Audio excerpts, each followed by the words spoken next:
তোমার তো আমার বাপের বাড়ি কাউকে কিছু দিলেই তখন আর হাত থেকে জলও গড়ায় না। খাও খাও, শান্তি করে খাও। মাঝে মাঝে আমার কি মনে হয় জানো তো, যে আমি যতক্ষণ টাকা ইনকাম করতে পারবো এই সংসারে আমার ততক্ষণই গুরুত্ব আছে।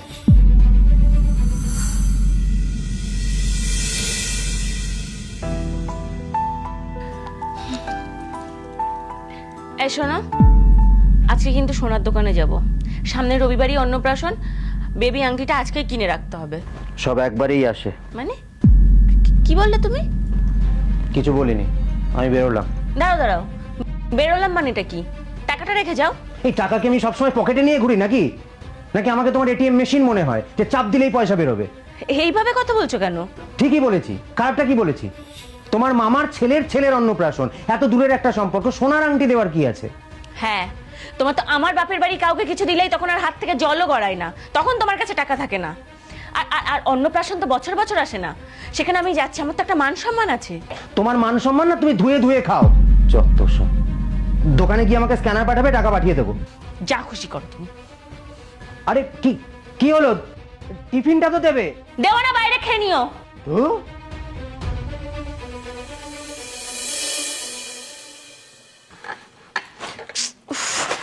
এই শোনো, এখান থেকে কচুরিটা নিয়ে গিয়ে খাও, এরপর তো ঠান্ডা বরফ হয়ে যাবে, খেতেও পারবে না। আর তখন আমাকে বলবে আবার গরম করে দাও। আমি তো আছি বাড়িতে একটা চাকর, তোমার পোষা, সারাদিন কি করে আমাকে খাটানো যায় সেটাই বোঝো। এই তোমাকে না কতবার বলেছি আমাকে না জানি অনলাইন থেকে শপিং করবে না? অনলাইন থেকে এতগুলো টাকার শাড়ি অর্ডার করছো কেন তুমি? এই তো কিছুদিন আগে তোমার মামার অন্নপ্রাশনে, দেখ কি বলছি আমি, তোমার মামার ছেলের ছেলের অন্নপ্রাশনে বেবি আংটি দিলে, এতগুলো টাকা খরচ করলে, এখন এতগুলো টাকার শাড়ি কিনেছো। কি তোমার কি মনে হয় এটা কি বলো তো? আমি কি আম্বানি? ওগুলো না আমি আমার জন্য কিনিনি, কিনেছি তোমার দিদির জন্য। সামনে পয়লা বৈশাখ আসছে, দিতে হবে না? নাহলে তো আমাকেই বলবে যে সবসময় নিজেই কেনো নিজেই কেনো, মন থেকে চুন কষলে তো সব আমারই দোষ, আমাকেই উদ্ধার করে ছেড়ে দাও।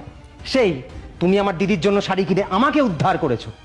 আমি না একটা মানুষ, টাকার গাছ নই যে নাড়া দিলেই পড়বে।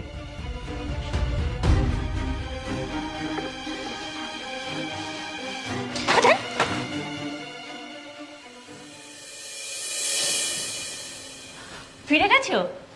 হ্যাঁ, ফিরে গেছি। বাড়িতে বেশ সুন্দর গন্ধ বেরোচ্ছে। কি রান্না হয়েছে? কি রান্না হয়েছে বলো তো? মনে তো হচ্ছে লুচি। একদম ঠিক ধরেছো। তুমি যাও, গিয়ে ফ্রেশ হয়ে নাও, আমি খাবারটা নিয়ে আসছি। যাও যাও যাও যাও যাও।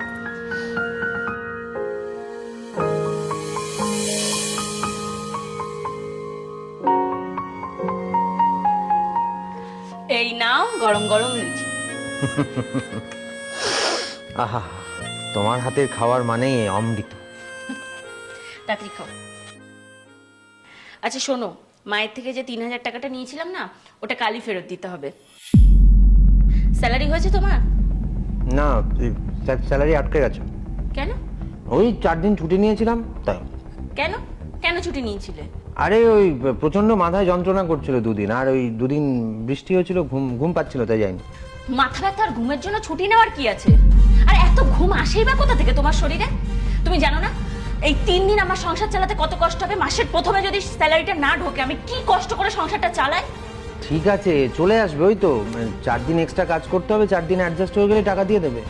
কেন তুমি ওই 4 দিনের টাকাটা মাইনাস করে টাকাটা নিতে পারলে না? বসকে বলতে পারতে 4 দিনের টাকা মাইনাস করে স্যালারিটা দিতে। আরে বাবা, আমি তো আর কোম্পানির মালিক নই। যে মালিক তার কথাতে হবে, তার কথাই তো আমায় শুনতে হবে। তুমি ওনাকে ঠিক করে বলোইনি? তুমি বাড়িতে বসে বসে জেনে গেলে, আমি বলিনি।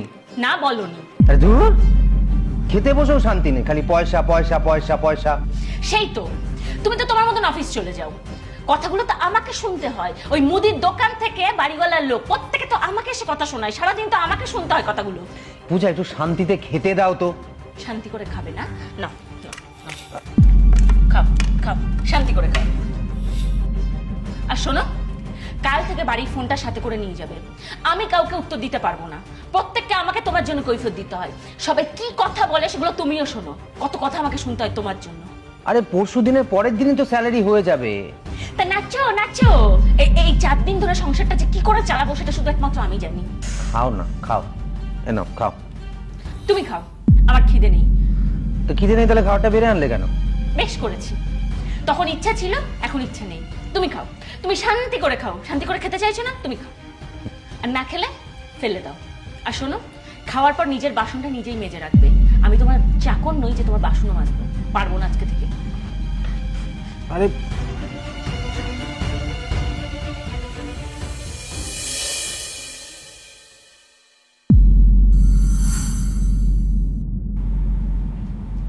কি ব্যাপার, তুমি যে বললে তোমার স্যালারি হয়নি, মিথ্যা কথা কেন বললে? মিথ্যে তো বলিনি, তোমাকে টেস্ট করছিলাম, দেখলাম তুমি ঠিক কি কি বলো। সেই আমি কি করব বলো? একদিন টাকা দিতে দেরি হলে লোকে তো আমাকে এসে কথা শোনায়, তোমাকে তো শুনতে হয় না। মানে আমি যতক্ষণ টাকা ইনকাম করে আনবো ততক্ষণ আমি ভালো, আর যখন টাকা ইনকাম করতে পারবো না তখন আমি খারাপ। পুরুষ মানুষ কি টাকা তৈরির মেশিন? হ্যাঁ, যে চাপ দিলেই টাকা বেরোবে? পূজা, আমি তোমাকে মাসের শুরুতেই বলেছিলাম যে আমি এ মাসে চাপে রয়েছি, তুমি অন্নপ্রাশনে অতগুলো টাকা খরচ করো না, সোনার আংটিটা কিনো না। কিন্তু তবুও তুমি আমার কথা শুনলে না, তুমি সেই সোনার আংটিটা কিনলে। মাসের শেষে চাপে পড়লে তো, তোমার মায়ের কাছে 3,000 টাকা ধার করেছো, এখন সেই টাকাটা তো আমাকেই শোধ করতে হবে। এই এক্সট্রা টাকাটা তো অন্য কেউ দেবে না। টাকাটা অনেক কষ্ট করে ইনকাম করতে হয়, সেটা তুমিও জানো। পাড়া প্রতিবেশী আত্মীয় স্বজন কে কি ভাবলো, কে কি বললো, তাতে কিচ্ছু যায় আসে না, কারণ কারণ তারা তোমার সংসারটা চালায় না, চালাই আমি, চালাও তুমি। তাই আমাদের ভালো থাকাটা ইম্পর্টেন্ট। ওজন বুঝে ভোজন করতে হয় পূজা। কে কি বললো সেই কথায় কান দিলে মাসের শেষে পরিস্থিতি এরকমই দাঁড়াবে। সরি, আমি অ্যাকচুয়ালি মাথাটা গরম হয়ে গেছিল, প্লিজ রাগ করো না। আমি তোমার সাথে খারাপ ব্যবহার করে ফেলেছি, সরি তো। মাঝে মাঝে আমার কি মনে হয় জানো তো, যে আমি যতক্ষণ টাকা ইনকাম করতে পারবো এই সংসারে আমার ততক্ষণই গুরুত্ব আছে। যখন আমি টাকা ইনকাম করতে পারবো না তখন এই সংসারে আমার কোনো গুরুত্ব থাকবে না। এই যে ভালোবেসে লুচিটা সামনে এনে দিচ্ছ, সেটা তখন দেবে না। বললাম তো ভুল হয়ে গেছে, কেন এরকম করছো? সরি। তুমি তুমি খেয়েছিলে পুরোটা? আমি খাবো না, আমি যা খাওয়ার ঠিক খেয়ে নিয়েছি। বলছি তো সরি, আর হবে না, আমি বুঝতে পারিনি, আসলে আমার মাথাটা গরম হয়ে গিয়েছিল হঠাৎ করে। এত কিছু চাপ তো আমাকে সহ্য করতে হয়, তুমি তো অফিসে থাকো, তোমাকে তো কেউ বলে না এগুলো। আচ্ছা আচ্ছা, সরি স্বর্ণ, প্লিজ প্লিজ ক্ষমা করে দাও। আসলে আমি সত্যি অনেক বাজে কথা বলে ফেলেছি, মুখে যা এসছে আমি তাই বলেছি। কথাগুলো তো আমাকে শুনতে হয়, তুমি তো থাকো না। আমি ভেবেছি কাল হয়তো আবার বাড়ির মালিক এসে আমাকে কথা শোনাবে।